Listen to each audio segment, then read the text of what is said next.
불러만 주시면 어디든지 가요. 덕업일치가 된 케이스 아니냐. 너무 사랑하고 결혼하고 싶고. 아, 배송 준비 끝났습니다. 오늘 배송 안 가셔도 됩니다. 잘린 건가요? 예. 송장 주시네. 오늘 방문 수령하고 있어요. 아, 이분이? 그럼 내가 이제 배송 갈 이유가 없겠네.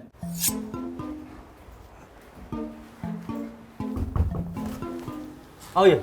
안녕하세요. 안녕하세요. 시상식 방문 수령 왔습니다. 그분이시구나. 네, 안녕하세요. 제가 바로 사랑하지 않은 아이돌이 없는 K-팝 덕력 만렙 작사가 조윤경입니다. 너무 잘하시네요. 우리 들어가셔서 제가 시상식을 배달해 드리도록 하겠습니다. 감사합니다. 예, 들어오시죠. 잘린 거야?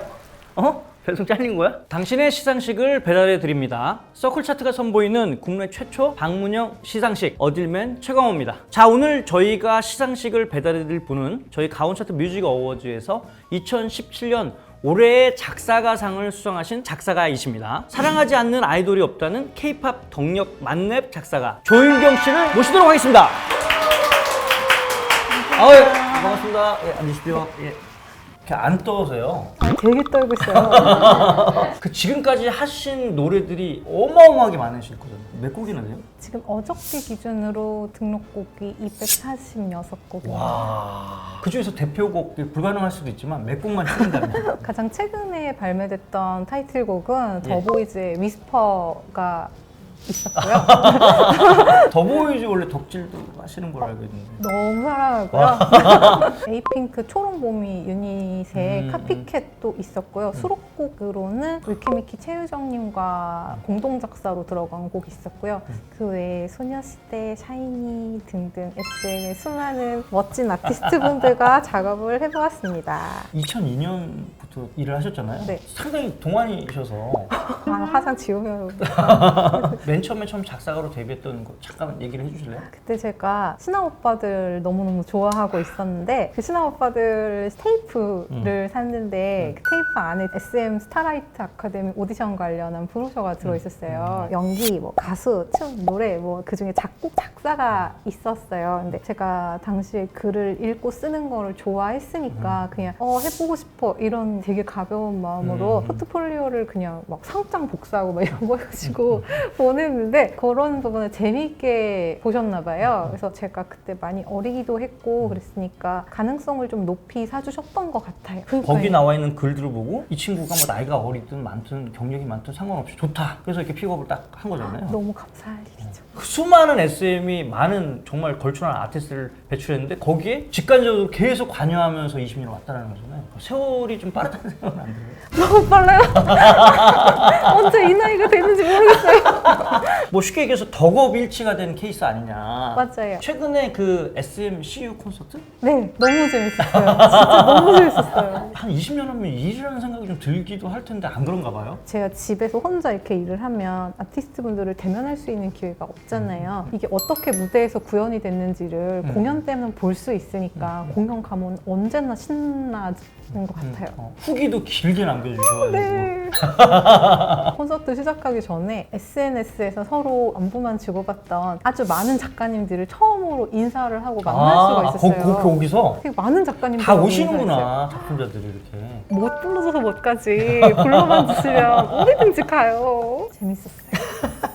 태연 씨랑 작업을 하면서 되게 의미도 있었고 앞으로도 더 작업을 해보고 싶다 뭐 이런 말씀 하셨던 걸로 알고 있는데. 저는 정말 태연님 너무 사랑하고 정말 결혼하고 싶고 최근에 이렇게 태연님 가사를 쓸 때는 태연님 목소리로 이게 구현이 되는 느낌이 머릿속에 이렇게 돌아가고 있어요, 작업을 할 때. 근데 그러고 나서 그 곡이 운 좋게 채택이 돼서 태연님이 가창하신 거를 이렇게 보면은 제가 생각했던 것과 너무 흡사하고 공들여서 쓴 부분은 태연님도 되게 더 공들여서 불러주시는 것 같고 그런 이 페이퍼 한 장 너머의 교감 같은 게 좀 느껴지는 기분이 드는 거예요. 제가 점점 더 사랑하게 되는 거죠. 다음에 한국말 카메라에 이 눈빛이 담기는지 잘 모르겠는데 나 이 태연 씨 얘기하니까 눈이 되게 러브리하게 바뀌어. 막 진짜로. 만약에 태연 씨가 너무 좋아요 이러면 진짜 그날은 이제 밤을 찢어요.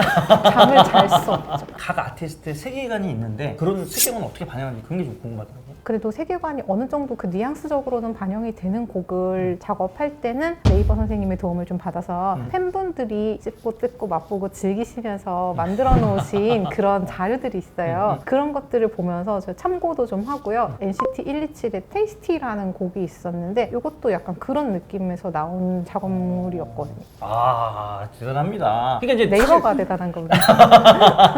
네이버 작사를 하면 그걸 가져가서 그냥 그대로 쓰는 거예요? 아니면 작업을 해요. 들어온 곡은 되게 많은 작가분들과 많은 작사 학원에 동시에 뿌려지는 데모이기 때문에 그 중에서 괜찮은 시한 1등을 해야 수정을 해볼 수 있는 기회를 얻을 수 있어요. 어떤 경력이 많이 쌓였다고 해서 그냥 대우를 해주는 게 아니라 계속 무한 경쟁을 해가지고 픽돼야지 갈 수 있는 그런 거네요? 그렇기 때문에 지금 작사가의 꿈을 갖고 계신 분들이나 아직 연차가 많이 안 쌓여 있으신 분들한테도 기회가 굉장히 많이 열려 있는 거예요. 함께 열심히 조용경님 써도 이제 까이는 건 까이는 거네? 정말 많이 까이죠. 그러니까 언제나 10곡을 작업하면 야, 10곡을 몰랐네. 거절당할 준비를 해야 돼요. 네. 작업할 때 스트레스도 많이 받으시겠어요? 안 되겠지라고 생각을 하면서 작업하면 저는 좀 기에 눌려서 좀 좋은 작업물이 안 나와요. 제가 그걸 알아요. 그래서 언제나 채택이 되는 세계관을 상상하면서 작업을 할 수밖에 없는 것 같아요. 그리고 아티스트 너무 사랑을 이렇게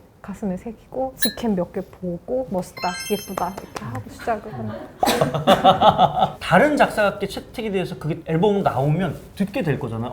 당연히 이 노래 듣죠. 내가 데모한 건데? 콘서트에 가면은 제가 까인 곡 10개가 다른 작가님의 가사로 무대에서 나오고 있어요. 진짜? 그럼요. 야, 이게 프로다. 안 되는 거는 안 될 수 있어요. 저는 이미 낸 곡은 바로 까먹어요. 간 친구는 빨리 놓아주고 이제 새 친구를 받아서 가슴에 얼른 품고 이 데모를 굴리기 시작을 해야 되기 때문에 낸 곡에는 크게 미련을 갖지 않아요. 다른 작가분들의 가사를 보고 본인이 약간 자극을 받거나 와 이건 좀 잘했다 이렇게 생각하는 노래는 있었어요? 정말 많아요. 정말 많고 팀 담비한테도 얘기했지만 대체 크리미널이나 키스 같은 건 어떻게 쓰는 거죠? 뭐 이러면서 제가 샤이니의 키스도 네네네. 팀 단케가 쓴 게 이제 된 거네요? 근데 슈퍼엠의 호랑이 가사 같은 경우에는 여러 번의 기회가 있었어요. 그 곡에 적합한 가사가 그때까지 안 나왔던 거예요. 그러니까 제을의 사물에까지 오는 거고 이번엔 될지도 몰라 이런 기분으로 제작업을 들어가게 되거든요. 끝내 안 돼서 뭐가 나오나 이렇게 지켜보고 있었어요. 근데 내 안에 호랑이가 나온 거예요. 이건 못 이기는 거예요. 고수끼리는 그걸 알아보는 거네, 초식을. 너무 경쟁자 쓰는데 타 어떤 작품자 보고 야 저분은 정말 잘 썼구나 이런 생각도 계속 하시는 거네요. 끊임없이 자극을 받아요. 그 기분이 저는 막 싫지가 않아요. 왜냐하면 저도 잘해요. 그렇죠. 네. 치열한 경쟁 속에서 되게 주옥 같은 많은 작사를 하셨잖아요. 본인만의 이런 작사의 성공의 비결 뭘까요, 도대체? 가장 근간에 있는 거는 K-팝을 너무 제가 좋아하는 것에 있지 않을까라고 생각을 해요. 나이가 이렇게 들고 연차가 쌓이는 거에 따라서 무뎌지는 부분이 있을 거거든요. 근데 지금 나오는 3세대, 4세대 이렇게 거치는 아이돌 분들 보면서 되게 좋은 영향을 받고 그분들의 멋있음을 제가 따라가려고 노력을 하다 보니까 저도 같이 멱살 잡혀서 끌려가는 부분도 있어요. 그래서 끊임없이 그분들을 사랑하는 거 아마 지금까지 계속 일을 할 수 있게 해준 가장 큰 힘이 아닐까라고 생각을 해요. 그냥 좋아하는 거예요. 후! 이러면서. 작사를 할 때 신경 쓰는 부분이 특별히 있다면 어떤 게 있을까요? 요새는 대중들이 정말로 엄격하시거든요. 그래서 지금의 그런 시류와 의식이나 그런 부분하고 조금 괴리감이 있는 표현들이 나온다든지 그러면은 귀신같이 캐치를 해내세요. 그래서 그런 부분들에 대해서 항상 저도 작업할 때 리마인드를 하려고 노력을 해요. 초등학생이 부르면서 지나갔을 때 아차 싶지는 말아야 되지 않을까라고 생각을 하는 거예요. 정말 마음이 어린아이처럼 되게 이제 깨끗하고 이런 생각을 갖고 이제 작업을 보통 하고 계시는 거네요. 마냥 깨끗하지는 않지만 내가 생각해도 아유 너무 잘했다, 명작이다 이런 곡. 그 다음에 그렇게 생각한 이유가 뭘까요? 디오님의 괜찮아도 괜찮아를 작업할 때 어떤 메시지를 만들었으면 좋겠다 같은 것을 디오님께서 이렇게 니즈를 주신 부분이 있는데 그거를 이렇게 감싸는 한 문장으로서 괜찮아도 괜찮아라는 말이 잘 나오지 않았나 생각을 진짜요? 그 말 하나만으로 뭔가 이렇게 딱 느낌이 온 것 같아요. 저도. 그러니까 불안해야 될 것 같은 청춘들에게 일일이 휘둘리지 말고 괜찮아 해도 괜찮아 그 말이 디오님께서 전달하고 싶으셨던 말을 잘 축약한 문장인 것 같아요. 디오님도 이제 그런 메시지를 팬들한테 주고 싶으셨나 보네요. 진짜 곡에 대해서 고민 정말 많이 하시고 저도 되게 많이 배워요. 오늘 이 촬영 끝나고 제가 가면서 들어보겠습니다. 다시 한번.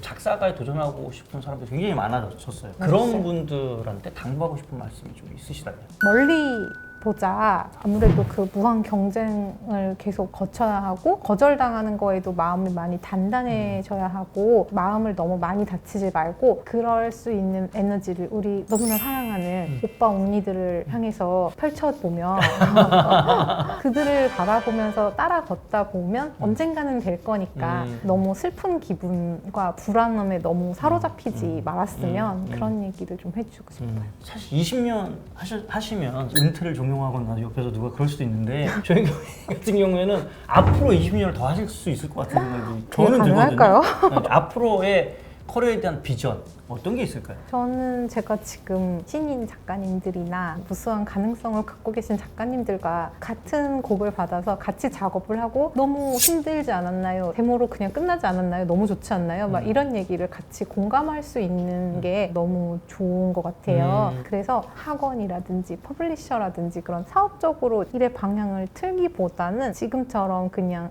현역 작가로 즐겁게 K-팝 시장에서 그 친구들과 손을 잡고 달리다가 아 이제 진짜 힘드나? 잘 안 되나? 이런 순간이 왔을 때는 미련 없이 안녕 그리고 이제 K-팝 팬의 한 명으로 돌아가서 현역에서 열심히 뛰고 계신 작가님들 놀러 오면 맛있는 거 사주고 그렇게 그냥 노후를 보내는 것을 목표로 삼고 있어요. 나는 20년 전에도 되게 좋아했고 지금도 좋아하고 앞으로도 내가 좋아할 것 같아. 5세대를 품을 마음의 준비를 했어요. 어떤 형식이 중요한 게 아니고 나는 그렇게 갈 거야 라고 말씀을 주시는 것 같아서 그게 약간 좀 감동된다고 할까? 네, 박수 한번 쳐주세요.